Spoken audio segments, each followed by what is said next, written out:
율법이 변역한 이유, 변역이 돼야 될 이유에 대해서 말씀드립니다. 왜 율법이 변역이 돼야 되느냐? 그 율법이 계속 지속이 안 되고 율법이 변역이 되냐 하면은 율법을 가지고는 아무것도 온전하게 할 수가 없다. 그죠? 11절에 보면은 레위 계통의 제사 직분으로는 온전함을 이룰 수가 없다. 이렇게 말씀했죠. 그러니까 19절에도 보면은 온전을 한 것을 이룰 수가 없다. 계속해서 이제 10장 1절에도 온전함을 이룰 수가 없다. 왜 그러냐면 이 그림자, 거울, 모형이기 때문에 모델 하우스가 온전하지 못하잖아요. 그러니까 이제 모델 하우스와 같은 게 율법이에요. 그러니까 이제 율법을 이제 이렇게 모델 하우스를 세워가지고 앞으로 이렇게 한다 이런 것을 이제 보여주는데, 그래서 이제 온전함을 이룰 수가 없기 때문에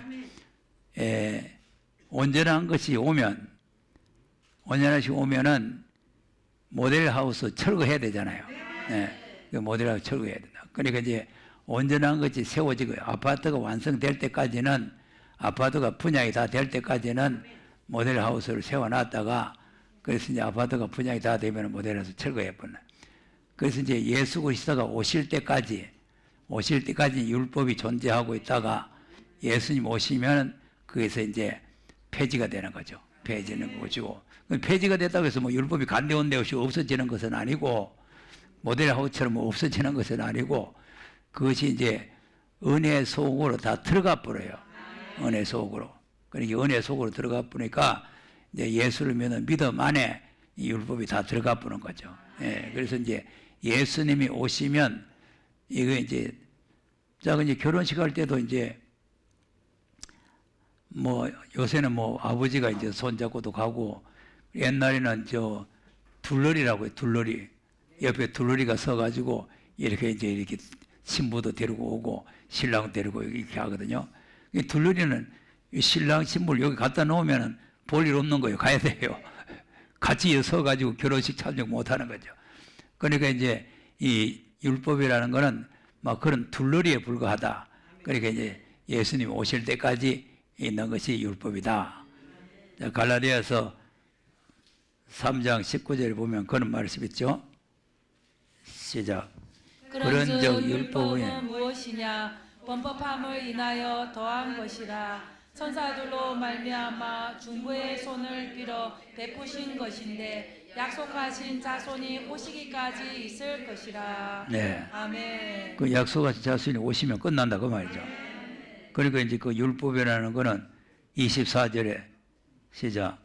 이와 같이 율법이 우리를 그리스도에게로 인도하는 몽학 선생이 되어 우리로 하여금 믿음으로 말미암아 의롭다함을 얻게 하려 함이니라. 네. 아멘. 그러니까 그리스도를 그 인도하는 몽학 선생. 자, 그러니까 이제 인도를 이제 둘러리 얘기했는데, 둘러리가 인도를 해주면은 그것으로 끝나는 거예요. 네. 그러니까 이제 예수 그리스도를 만나게 되면은 그 다음에는 율법은 개혁이 돼서 그냥 없어지는 게 아니고 개혁이 된단 말이죠. 또 이제 이 히브리서 7장을 다시 돌아가 보면은 율법은 무슨 법이냐 하니까 16절에 육체에 상관된 계명이고 법이다 그죠. 육체. 근데 이제 예수님은 육체에 해당되는 법이 아니고 영적으로 해당된단 말이죠.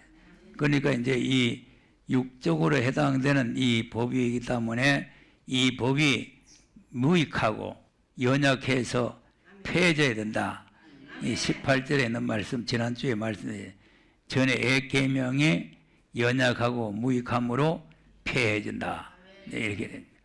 그래서 이제 폐해지고 예수 그리스도가 오셔서 이제 우리를 온전하게 만드셔야 된다죠. 하나님 앞에 이제 온전하게 만들어야 되는데, 그리고 또 율법은 뭐냐면은 죄를 깨닫게는 하고 알게는 하는데 죄를 없애지는 못해요. 그래서 가장 큰 문제는 요새 뭐 코로나 바이러스가 무섭다고 그러는데 왜 무서우냐 하니까 코로나가 걸렸다고 하는 진단을 하는데 치료할 방법이 없단 말이에요. 그래서 무서운 거예요. 무슨 병 걸려도 치료할 약만 있으면 치료할 기술만 있으면 별로 무섭질 않아요. 그런데 암이 왜 무섭냐? 암이 치료할 재료가 없단 말이에요. 그러니까 이제 이 치료의 능력이 없으면 무익한 거죠. 무익한 거. 그러니까 이제 율법이라는 것은 죄는 지적을 할 수 있고 네 무슨 죄가 있다 이런 지적을 할 수가 있는데 죄를 사할 수 있는 능력이 없단 말이에요. 예, 그러니까 이제 죄를 사할 수 있는 능력은 오직 예수님밖에 없다. 그러니까 예수님 오셔서 우리를 속죄를 이루시는 거죠. 자, 히브리서 9장 12절에서 14절 한번 보겠습니다. 시작. 염소와 송아지의 피로 아니하고 오직 자기 피로 영원한 속죄를 이루사 단번에 성소에 들어가셨느니라.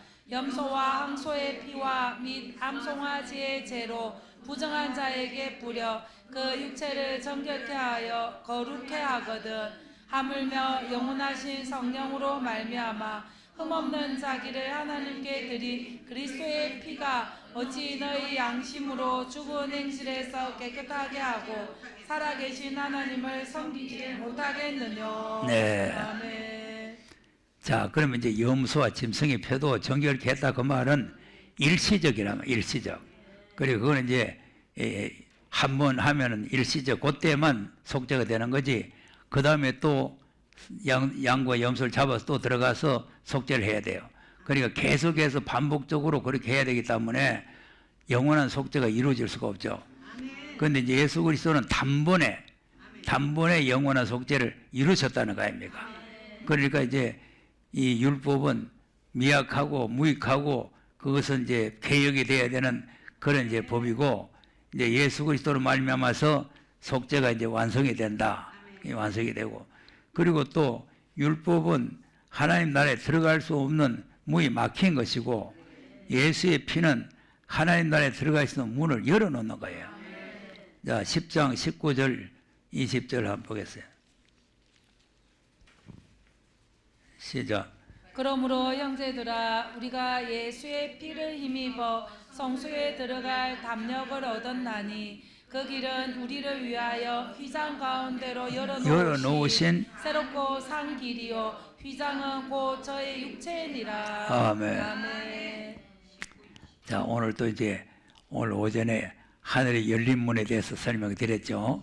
그래서 우리가 이제 이 문이 열린다는 거, 길이 열린다는 게 큰 축복이란 말이죠. 그래서 우리가 하나님 앞에 갈 수가 없는 사람들인데 예수 그리스도의 힘을 힘입으면 하나님 나라로 우리가 들어갈 수가 있다.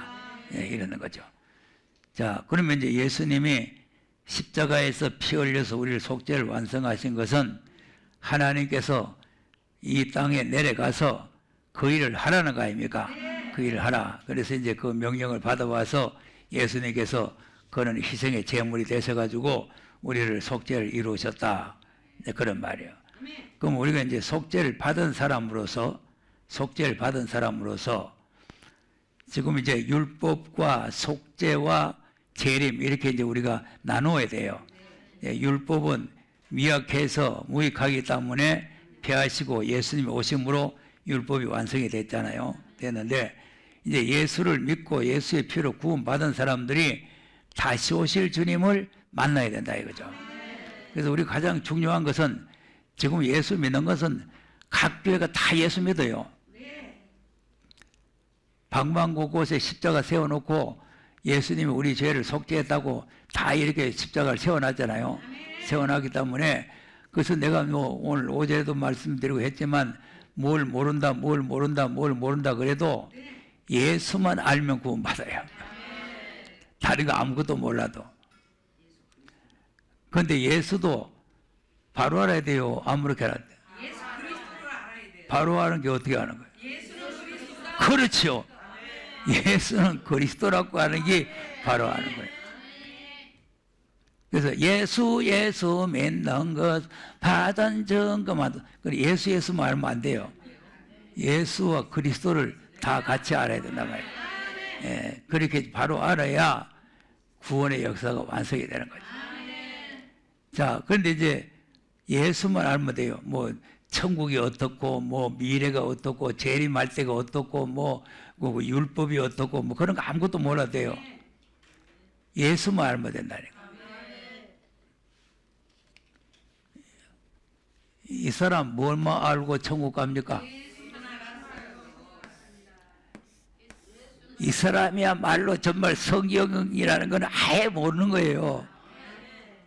뭐 율법이 뭔지, 은혜가 뭔지, 뭐 재림이 뭔지 아무것도 몰라요.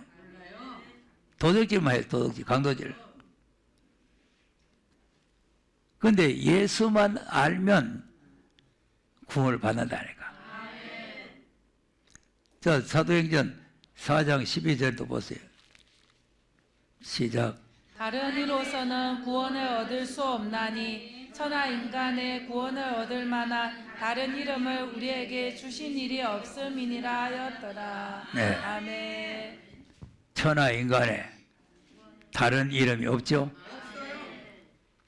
우리에게 구원을 주실 이름은 오직 예수밖에 없다. 그러니까 예수를 그리스도로 이렇게 우리가 믿으면 죄 사함 받고 구원을 받고 천국 가는 문이 열리고 그 피를 힘입어서 우리가 속죄도 받고 그 나라에 들어가는 그런 축복을 받게 되는데, 그런데 이제 주님이 다시 오실 때는 그것만 가지고는 또 안 되잖아요. 그러니까 다시 오실 때 이제 항상 하나님의 뜻을 잘 알아야 돼요. 율법일 때는 율법을 잘 지키는 게 하나님의 뜻이요. 자, 한번 보세요. 사도행전 찾아놨으니까 13장 36절 보세요. 13장 36절 찾았어요? 시작. 다윗은 당시에 하나님의 뜻을 쫓아 섬기다가 잠들어 그 조상들과 함께 묻혀 썩음을 당하였으되. 네. 아멘. 다윗이 뭘 쫓아 섬겼다고? 그러면 다윗 시대는 하나님의 뜻이 뭐예요?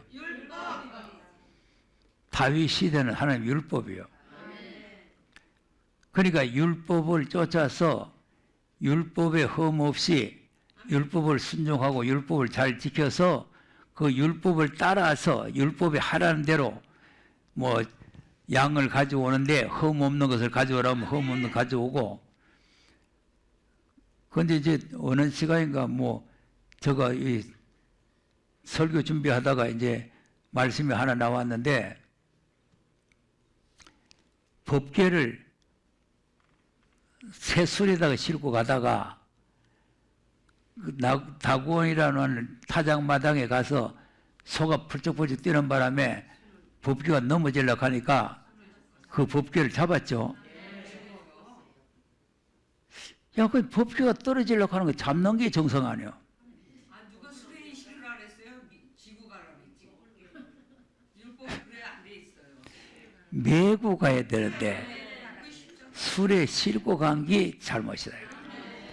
그러니까 그 뜻을 따라 섬겼다는 말은 메고 가라 하면 메고 가고 짊어지고 가라면 짊어지고 가고 하나님 법대로 했다 이 말이에요. 그런데 이제 쉬운 방법을 하려니까 술에다가 싣고 가는 거죠. 아이, 메고 가면 무겁습니다. 메고 가면은 그 안에 뭐 돌비도 들었죠, 뭐 항아리도 들었지, 뭐 이렇게 들은 데다가 그것도 막 법궤를 해놨지, 그것도 막 여러 가지 구조가 많잖아요. 그게 얼마나 무거우냐. 그걸 메고 가기가 힘드니까 새술에다가 싣고 가는 거예요. 막 이래 가라 저래 가라 목적지 가면 되잖아요. 그러니까 우리가 이제 예수를 믿는데 쉬운 방법으로 그렇게 믿으면 안 된다. 그래서 이제 뭐 이 아브라함이 법을 쫓아서 섬겼다. 법을 쫓아서. 자, 열왕기상 15장인가 한번 보세요. 15장 4절에서 한번 읽어보세요. 시작. 그 하나님 여호와께서 다윗을 위하여 예루살렘에서 저에게 등불을 주시되 그 아들을 세워 후사가 되게 하사 예루살렘을 경고케 하셨으니 이는 다윗이 햇사람 우리아의 일 외에는 평생에 여호와 보시기에 정직히 행하고 자기에게 명하신 모든 일을 어기지 아니하였음이라. 아멘. 자, 한 번 실수가 있어. 우리아의 사건 하나가 있는데 그 외에는 하나님 보시기에 정직하게 행하고 자기에게 무슨 명을 하시든지 그 모든 말씀을 그대로 준행을 했다. 이게 하나님의 뜻대로 사는 거예요. 여러분, 교회만 왔다 갔다 한다고 되는 게 아니고 뜻대로 살아야 돼요. 자, 그러면 직분은 뭐가 뜻이냐? 요한복음 6장입니다. 요한복음 6장 40절. 하나님 나라에 가려면 뜻대로 해야 가는 거죠. 예. 그러니까 이제 여호수아와 갈렙도 율법에 흠이 없이 잘 지켰다는 거 아닙니까? 그래서 하나님 약속한 나라에 들어간 거 아니에요. 6장 40절입니다. 시작. 내 아버지의 뜻은 아들을 보고 믿는 자마다 영생을 얻는 이것이니 마지막 날에 내가 이를 다시 살리리라 하시니라. 네. 아멘. 그럼 내 아버지 뜻이 뭐라고? 네. 그러니까 이제 초림은 말씀이 육신이 돼서 세상에 오신 그 아들을 보고 믿으면 그것이 영생이고 그것이 구원이고 그것이 생명이 되는 거죠. 그런데 재림은 아들을 보고 믿는 게 아니고 아들로 하신 말씀을 듣고 준행을 하는 게 하나님 뜻이에요. 전부 아들을 통해서 하시는 해요. 율법도 아들이 오시기까지 아닙니까? 아들이 약속한 자손이 오시기까지. 그 율법도 예수님을 가리키고 있는 거고 은혜는 율법이 말했던 그 예수님이 오신 거예요. 그 보내신 그 예수를 보고 믿으면 거기서 영생이 되는 거죠. 그런데 오신 그 예수님이 피 흘려서 다시 오시겠다고 약속을 또 세워놨어요. 그 피 흘려서 다시 약속을 세워놓은 말씀이 새 언약의 말씀이다 이거죠. 그 새 언약의 말씀이 바로 계시록이다 이거죠. 그런데 그걸 지금 그렇게 교회들이 알고 있질 않아요. 계시록이 무슨 뭐 새 언약의 말씀이냐 뭐 어쩌니 뭐 이러지. 그래 주님이 오실 때는 그 새 언약의 말씀을 읽고 듣고 지키는 것이 그것이 하나님의 뜻이 된다. 자, 마태복음 또 17장을 보세요. 17장 5절 시작. 말할 때 홀련히 빛난 구름이 저희를 덮으며 구름 속에서 소리가 나서 가로되 이는 내 사랑하는 아들이요 내 기뻐하는 자니 너희는 저의 말을 들으라 하는지라. 아멘. 아멘. 자, 그럼 이제 하늘에서 음성이 들렸는데 누구 음성이겠어? 하나님 아버지. 그러니까 예수님 보고 내 아들이라 할 분은 하나님 아버지밖에 없잖아. 그럼 하나님 아버지께서 내 아들의 말을 들으라 그랬으니까 듣는 것이 아버지의 뜻이요 안 듣는 것이 하나님의 뜻이요. 그래서 이것이 이제 참 내가 요즘 와서 새롭게 깨달아지는 게 뭐냐면은 이 말씀을 듣는다는 것이 얼마나 중요한가.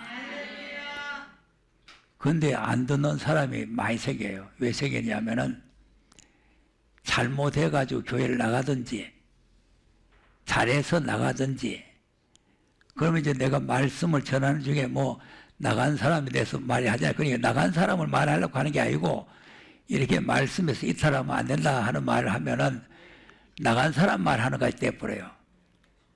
다 그렇게 오해를 듣는다고요. 아, 나가면 끝나지. 그거 뭐 가지고 좀 말할 거 뭐 있어. 그런데 이제 말씀 내용이 전부 다 그렇게 돼 있잖아요. 끝까지 견고히 잡아라. 인내 말씀을 잡아라. 시험 들면 악심을 품고 떨어진다. 이런 말 하다 보면은 떨어진 사람은 자기 보고 악심 보고 떨어졌다 간다. 이렇게 할 거 아니에요. 어려워도 견고히 잡고 있는 사람은 그런 마음이 안 들지만 떨어진 사람은 자기 보고 한다고 설을 거 아니에요. 그러니까 처음에 몇 번 듣다가 치아 보는 거예요. 자꾸 자기 욕하는 소리들이 욕하는 소리. 자, 그게 큰일입니다. 큰일이에요. 여러분, 욕하는 소리로 들릴 때 회개를 해야 됩니다. 말씀이 욕으로 들릴 때는 분명히 자기한테 뭐가 잘못된 게 있는 거죠. 예? 잘못된 게. 잘못된 게 있기 때문에 그러면 아 내가 잘못됐다 이렇게 회개를 해야 되지. 그 타박죄라고 달라두면 안 돼요. 예. 자 베드로전서 2장도 한번 보세요.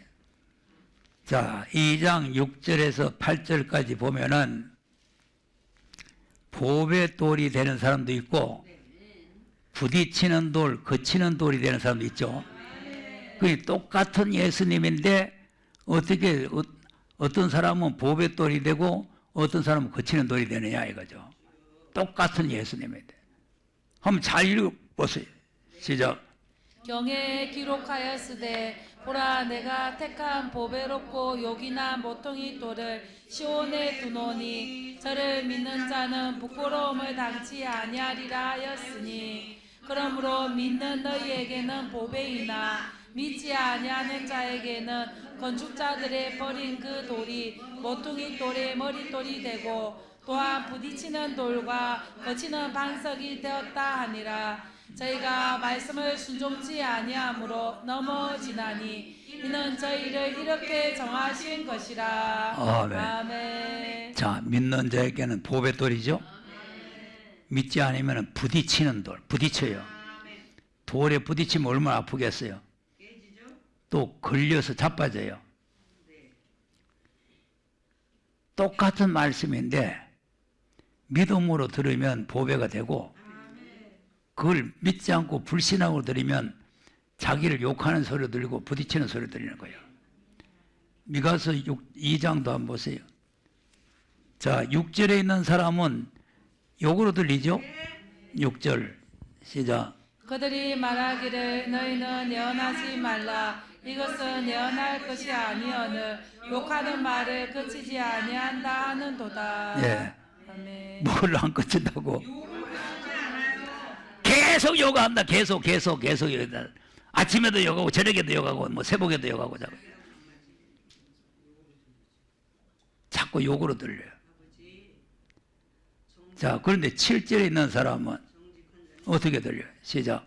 너희 야곱의 족속아 어찌 이르기를 여호와의 신이 평겁하시다 하겠느냐 그의 행위가 이러하시다 하겠느냐 나의 말이 행위 정직한 자에게 유익되지 아니하냐. 아멘. 아멘. 뭐한 사람에게 유익하다고?